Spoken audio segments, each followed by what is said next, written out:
ایک آدمی مبتلا ہے بد نظری کے اندر، تو وہ پوچھتا ہے کہ میں کس طرح اس بد نظری کو چھوڑوں، تو پھر کوئی معالج اس کو علاج بھی بتاتا ہے کہ اس کا راستہ یہ ہے، اس کا طریقہ یہ ہے.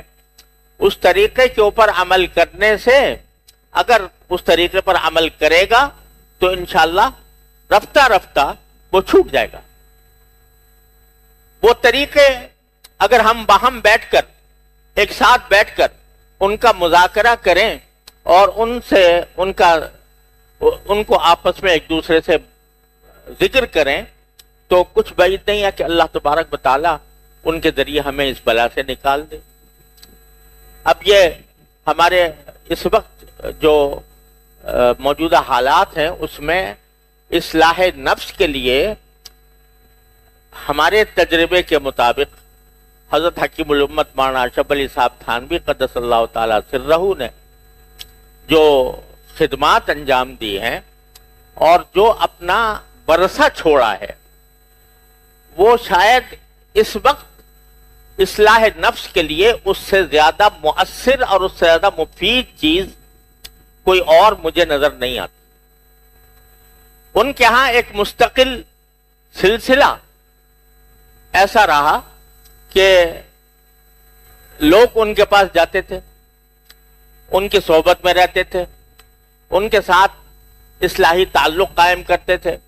وہ اصلاحی تعلق کے نتیجے میں اپنے حالات بیان کرتے تھے کہ میرے ساتھ یہ معاملہ ہو رہا ہے، میرے ساتھ یہ معاملہ ہو رہا ہے، مجھے اس گناہ کی طرف رغبت ہو رہی ہے، مجھے اس گناہ کا دھیان ہو رہا ہے. حضرت والا اس کا جواب دیتے تھے، اور وہ جواب جو ہے یہ پہلی بار ساری تصوف کی تاریخ میں واحد مثال ہے کہ شیخ اور مرید کے درمیان جو خط و کتابت ہوتی اور جو وہ سوال کرتے اور حضرت جواب دیتے، اس کو مدون کر لیا گیا، اس کو مرتب کر لیا گیا. لہذا نفس اور شیطان کے جو حملے مختلف گناہوں کی شکل میں ہوتے ہیں، کبھی آنکھوں کا گناہ، کبھی زبان کا گناہ، کبھی ہاتھ کا گناہ، کبھی انسان کے باطن کا گناہ، وہ سارے کے سارے حضرت والا کی خدمت میں لوگ پیش کرتے تھے اور پوچھتے تھے کہ میں اس بلا میں مبتلا ہوں، کیسے نکلوں. حضرت اس کا علاج کا جواب دیتے تھے کہ اس کے مناسب حال کیا طریقہ ہو سکتا ہے وہ بتاتے تھے. وہ سارے معالجات اور سارے سوال و جواب پہلی بار اس پوری تصوف کی تاریخ میں پہلی بار یہ کام ہوا کہ شیخ اور مرید کے درمیان جو خط و کتابت ہوئی وہ محفوظ کر لی گئی اور اس کو مدون کر کے ابواب کی شکل میں تربیت السالک کے نام سے 2 جلدوں میں کتاب تیار ہو گئی. اور اس میں جتنے نفس کے حملے کے جتنے راستے ہوتے ہیں وہ سارے کے سارے اسے موجود ہیں.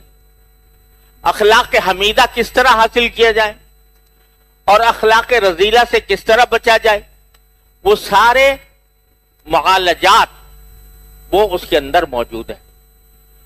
تو اللہ تبارک و تعالیٰ نے حضرت والا سے یہ تجدیدی کام لیا کہ ہم جیسے لوگوں کو جن حالات سے سابقہ پیش آتا ہے اور نفس و شیطان کے جن مقائد سے ہم دوچار ہوتے ہیں، ان میں سے کوئی چیز ایسی نہیں ہے جس کا کہ اس میں علاج موجود نہ ہو اور اس کو لوگ عمل کریں تو اس سے بچ سکتے ہیں. تو اس لیے ہم اس مجلس کے اندر در حقیقت انہی کی تعلیمات اور انہی کے ملفوظات اور انہی کے بتائے ہوئے طریقوں کا مذاکرہ کرتے رہیں تو کچھ بعید نہیں ہے کہ اللہ تبارک و تعالی ہمیں نفس و شیطان کے حملوں سے بچا لے. اب یہ کچھ تو ظاہری گناہ ہوتے ہیں، جیسے ابھی میں نے عرض کیا کہ آنکھ کا گناہ، زبان کا گناہ ہے. زبان کا گناہ بھی ظاہر کا گناہ ہے کہ غیبت یہ ایسی بلا ہے کہ کوئی ہی مجلس ہماری مشکل سے خالی جاتی ہوگی جس میں کسی کی غیبت نہ ہو رہی ہو. حالانکہ حدیث میں اس کو زنا سے بدتر جرم قرار دیا گیا، لیکن ہماری مجلسوں میں غیبتیں ہوتی ہیں. اب کیسے بچیں اس سے اور اس کا کیا طریقہ ہو، یہ بھی مذاکرے کا ایک حصہ ہے کہ جس کے ذریعے ہم کوشش کریں کہ اللہ تعالی ہمیں اس بلا سے بچائے۔ اسی طرح کچھ گناہ ہیں جو باطن کے، اور وہ باطن کے گناہ جو ہیں وہ ظاہر کے گناہ سے زیادہ سخت ہیں۔ مثال کے طور پر کوئی عبادت بغیر اخلاص کے قبول نہیں ہوتی جب تک وہ نیک نیتی سے اللہ تبارک و تعالیٰ کی رضا کی خاطر انجام نہ دی جائے۔ تو اگر اللہ کی رضا کی نیت ہے تو اخلاص ہے، اور اگر اس میں ریاکاری ہے، دوسرے کو دکھاوا ہے، تو وہ عبادت بیکار ہے، بلکہ گناہ ہے۔ بلکہ بعض روایتوں میں اس کو شرک سے تعبیر کیا گیا ہے کہ من صلی یرائی فقد اشرک باللہ، جو ریاکاری کے لیے نماز پڑھے اس نے گویا اللہ کے ساتھ شریک کیا مخلوق کو۔ من صام یرائی فقد اشرک باللہ، جو دکھاوے کے لیے روزے رکھے تو اس نے گویا اللہ کے ساتھ کسی کو شریک کیا۔ اب یہ ریاکاری جو ہے یہ ایک ایسا زبردست گناہ ہے جس کا تعلق اعضاء و جوارح سے نہیں ہے، بلکہ اس کا تعلق دل سے ہے، ارادے سے ہے، یہ باطن کا گناہ ہے۔ اسی طرح کبر ہے، یعنی تکبر، اپنے آپ کو دوسرے سے بڑا سمجھنا، دوسرے سے افضل سمجھنا۔ یہ ایسی مصیبت ہے کہ بہت سی بیماریوں کی جڑ ہے، بہت سے امراض کی جڑ ہے۔ اسی کبر کے نتیجے میں غصہ ہوتا ہے، اور غصے کے اندر آدمی حدود سے تجاوز کر جاتا ہے۔ اسی کبر کے نتیجے میں دوسرے کی توہین کرتا ہے، اسی کبر کے نتیجے میں دوسرے کو برا بھلا کہتا ہے، گالی دیتا ہے، دوسرے کی عزت پر حملے کرتا ہے، اس کی پگڑی اچھالتا ہے۔ یہ ساری جو برائیاں اور گناہ ہو رہے ہیں وہ کبر کی وجہ سے ہو رہے ہیں۔ اب کبر ایسی بیماری ہے کہ بسا اوقات خود متکبر کو معلوم نہیں ہوتا کہ میں تکبر میں مبتلا ہوں، کبر میں مبتلا ہوں۔ بعض اوقات وہ سمجھتا ہے، کوئی متکبر دنیا میں شاید ایسا نہیں ہوگا جو سمجھتا ہوں میں متکبر ہوں، وہ تو اپنے آپ کو بالکل ٹھیک ٹھاک سمجھتا ہے۔ اگر ٹھیک ٹھاک نہ سمجھتا تو تکبر ہی کیوں کرتا؟ وہ یہ سمجھتا ہے کہ میں بہت زیادہ میں صحیح راستے پر ہوں، اور دوسروں سے زیادہ میں جانتا ہوں، دوسروں سے زیادہ میں علم رکھتا ہوں، دوسروں سے زیادہ میں صحیح عمل کرتا ہوں۔ یہ کبر کی بیماری اگر پیدا ہو جاتی ہے تو خود انسان کو اس کا بسا اوقات پتہ نہیں لگتا۔ تو کیا ہوتا ہے کہ اس میں جو شیخ ہوتا ہے یا جس سے کہ جو معالج ہوتا ہے وہ پہچانتا ہے کہ اس میں کبر ہے یا نہیں ہے، اور پھر اس کا علاج بھی تجویز کرتا ہے۔ تو اللہ تبارک و تعالیٰ کے فضل و کرم سے وہ کیا کیا علاج ہوتے ہیں کبر کے، وہ بھی حضرت والا نے اپنے مواعظ میں، ملفوظات میں، تربیت السالک میں ان کا تفصیلی بیان فرمایا۔ حسد ہے، حسد پیدا ہو جاتا ہے، اور یہ بیماریاں جو میں ذکر کر رہا ہوں اللہ بچائے یہ اہل علم میں زیادہ ہوتی، یعنی مثلا اہل علم ہیں اور ان کے دل میں یہ تصور پیدا ہو گیا کہ میں دوسروں کے سے آگے بڑھ جاؤں اور شہرت میری زیادہ ہو جائے، لوگ مجھے زیادہ مقدس سمجھیں، لوگ مجھے زیادہ بڑا عالم سمجھیں۔ یہ اخلاص کے خلاف ریاکاری ہو گئی، حب جاہ ہو گیا۔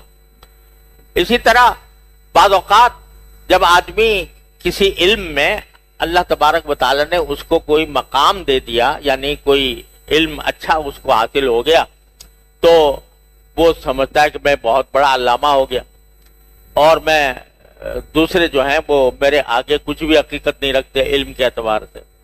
یہ کبر پیدا کر دیتی ہے۔ تو یہ ساری بیماریاں بسا اوقات اہل علم کے اندر بھی پیدا ہو جاتی ہیں، حب جاہ کی بیماری، کبر کی بیماری، اور ریاکاری کی بیماری، شہرت پسندی۔ شہرت پسندی کہ میری شہرت ہو جائے لوگوں میں.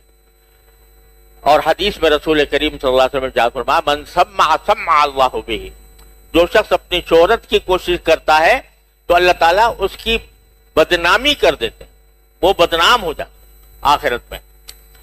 تو یہ ساری بیماریاں ہیں جن میں ہم لوگ نفس اور شیطان کے اثر سے مبتلا ہو جاتے ہیں، اور ان کا جب تک علاج نہ کیا جائے تو یہ نفس اور شیطان ہمیں بہکا کر اللہ بچائے جہنم کے گڑھے کی طرف لے جاتے.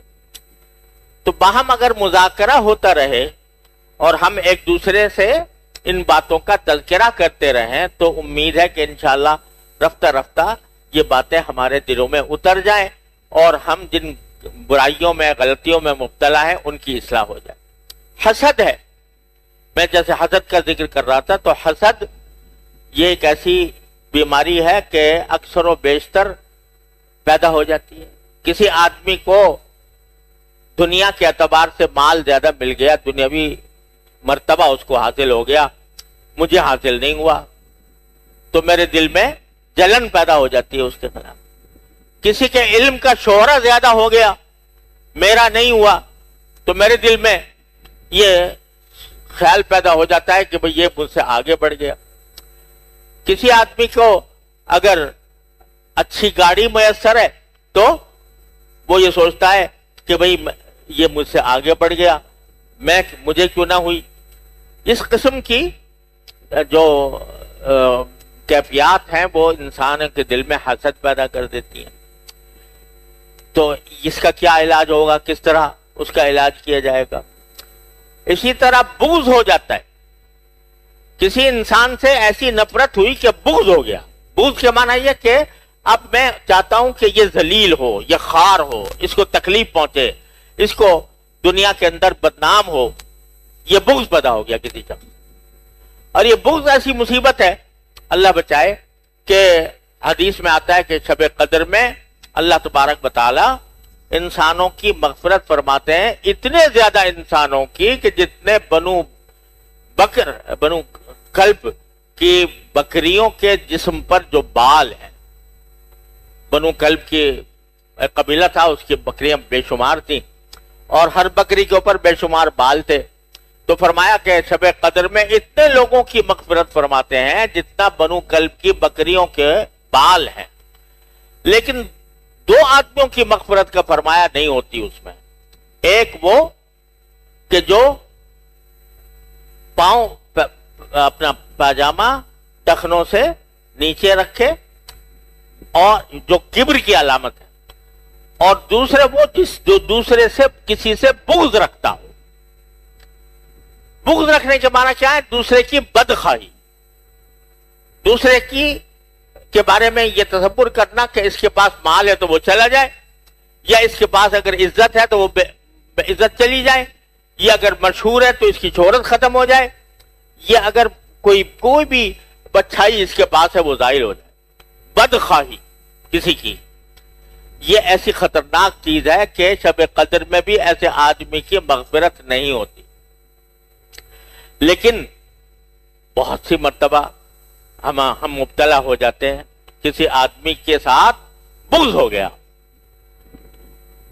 اب کسی خاص وجہ سے بغض ہو، اگر اس وجہ سے بغض ہے کہ وہ مثال کے طور پر کوئی بہت فاسق فاجر ہے اور فاسق فاجر ہونے کی وجہ سے، فسق اور فجور کی وجہ سے بغض ہے، تو یہ تو عین ایمان کا تقاضا ہے کہ محبت بھی اللہ کے لیے ہو اور بغض بھی اللہ کے لیے ہو.